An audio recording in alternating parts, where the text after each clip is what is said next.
Gitanjali Misra, a brown South Asian woman with shoulder-length black hair, wearing reading glasses with a red top and clear-rimmed bottom and a floral blouse, sits for a video conversation with Hillary Pennington, a white woman with short blonde hair wearing a patterned shirt and sitting on an orange chair.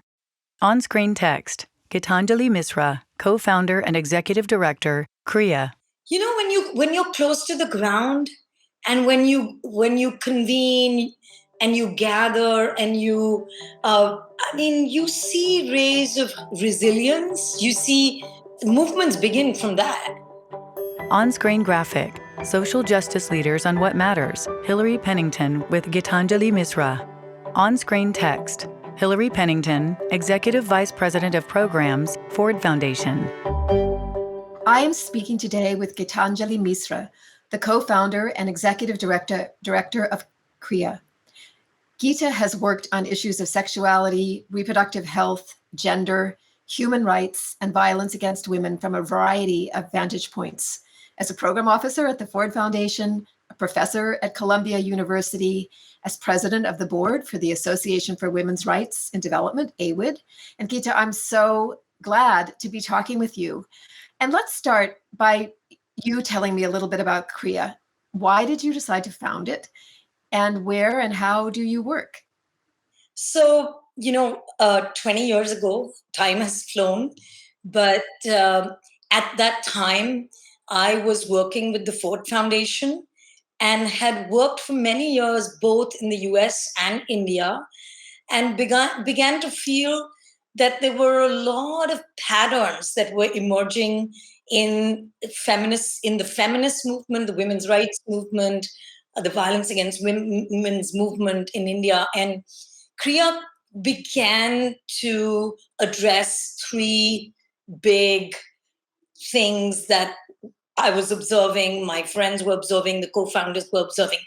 The first is that there was not an investment in a new generation of leaders. You would see the same executive directors at every meeting, and their perspectives were very informed by a violence against women framework, whereas we as kind of middle level leaders were beginning to talk a lot more about sexuality and gender, more as larger kind of domains of work that needed to get done.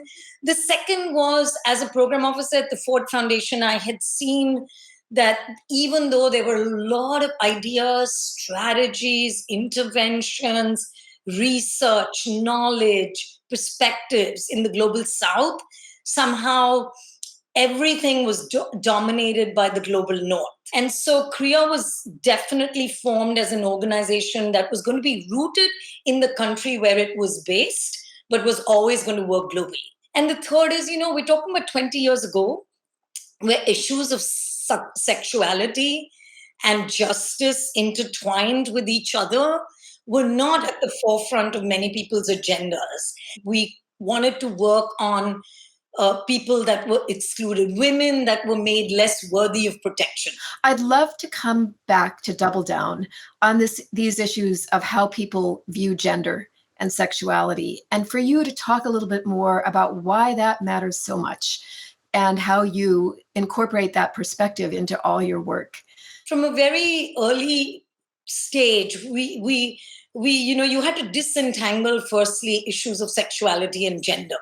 And so, we, from very early on, we described sexuality as a domain through which control is yielded over many people's lives, especially people who transgress social norms around love, around sexual preference, around sexual identities. So, instead of thinking of sexuality as this, this little narrow thing that only a few people are interested in, yes. For us, sexuality is a domain in which the state has a stake, religion has a stake, medicine has a stake, health has a stake. And what this allows us to do is incorporate many, many excluded people under that domain. And I think we apply the same principle around gender. We, just like everyone has a race, we feel everyone has a gender. And we think of gender as an idea that's 360. And I would love it, Geeta, if you would talk a little bit about what led to your Suspend Judgment campaign and why you feel it is more important than ever to suspend judgment. You said a beautiful thing in a blog you wrote that Kriya's mission is to change the way people think so that we can change the way they act. I'd love to hear you just talk a little bit about your sense of why that needs to be central to the work of feminism in this moment.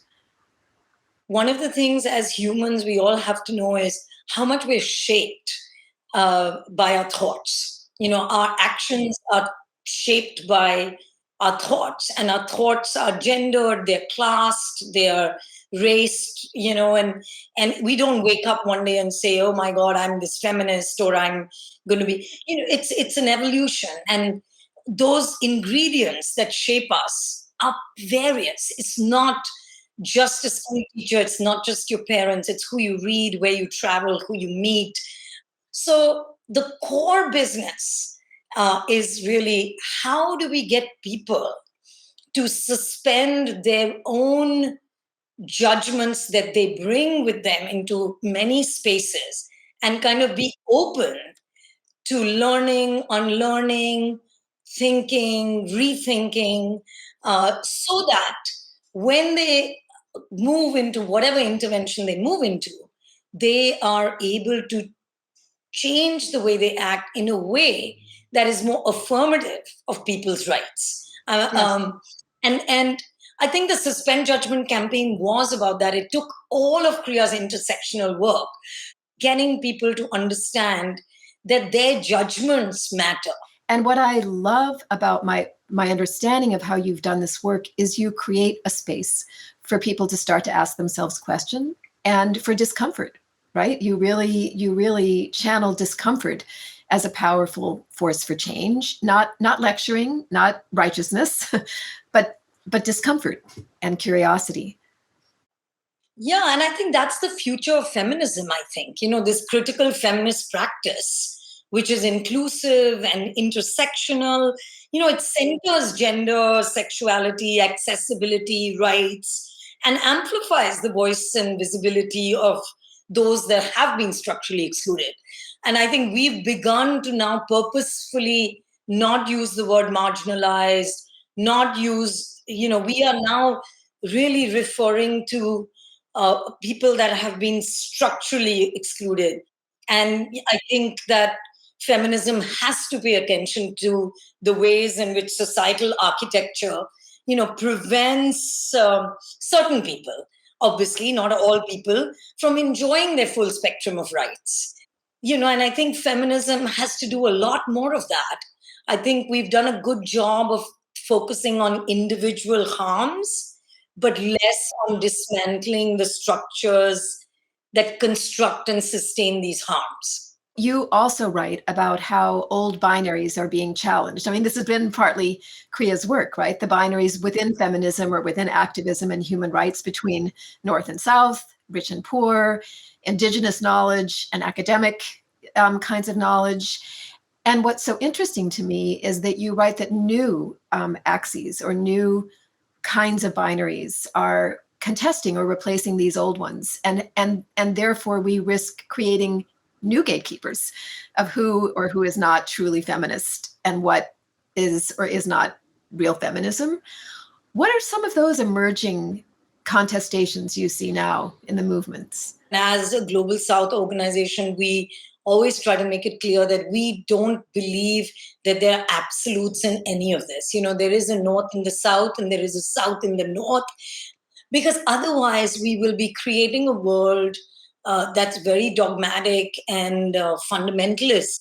And I know we are having a very robust conversation in Kriya even now around the use of the word cis, because maybe the word cisgender creates cis and trans, another kind of binary. I love that example. And it comes back to so much of what you are fundamentally, it's the practice, it's the fundamental practice of how you do the work. We are living in such a complicated moment in the world right now. I know the pandemic has affected, I'm sure, your work, and I know it's affected your country in so many ways, as in so many other places. What makes you optimistic at this moment? When you're close to the ground, and when you convene and you gather and you see rays of resilience. You see, diverse forms of resilience emerging, even in more criminalized societies, more authoritarian regimes. And that gives me hope. Movements begin from that. The strategies become more creative, when you sit down together. And I think I've seen in the last 2-3 years, even during COVID, as to the ways in which there has been solidarity across differently situated groups, differently excluded groups. So that gives me hope, the solidarity. I think sharing resources, with between movements, and a real commitment to new forms of resilience and resistance. I love that. Yes. So I want to thank you so much for your time and for this conversation. I really appreciate the work you do and that you made the time to talk like this. Thank you. On-screen text, what's your take? Join the conversation. Ford Foundation logo.